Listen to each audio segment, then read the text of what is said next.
ইউরোপের হাঙ্গেরির প্রধানমন্ত্রী ভিক্টর অরবানের সঙ্গে মার্কিন প্রেসিডেন্ট ডোনাল্ড ট্রাম্পের খাতির বহু পুরনো। সেই সুবাদে রাশিয়া থেকে তেল কেনার পরও বড় ছাড় পেল বুদাপেস্ট।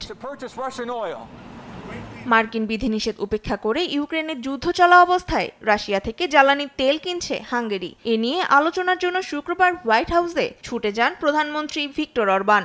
হাসি মুখে অভ্যর্থনা জানান মার্কিন প্রেসিডেন্ট ডোনাল্ড ট্রাম্প। বৈঠকের সময় ট্রাম্প গণমাধ্যম কর্মীদের জানান, অন্য জায়গা থেকে সংগ্রহ কঠিন হওয়ায় হাঙ্গেরিকে রাশিয়া থেকে তেল কেনার ব্যাপারে বিশেষ অনুমতি দেওয়ার কথা ভাবছেন তিনি। আমাদের নিষেধাজ্ঞার পরও রাশিয়া থেকে তেল কিনছে ইউরোপীয় ইউনিয়নের দেশগুলো। তাদের উপর আমি চরম বিরক্ত।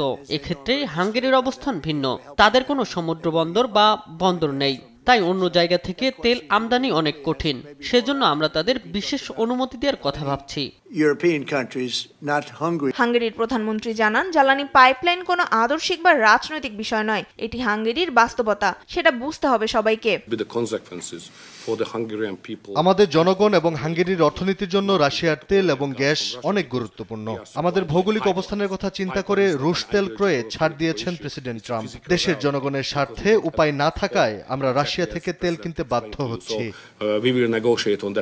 সম্প্রতি রাশিয়ার দুটি বৃহৎ তেল কোম্পানি রোসনেফট এবং লুকয়েলকে কালো তালিকাভুক্ত করে যুক্তরাষ্ট্র।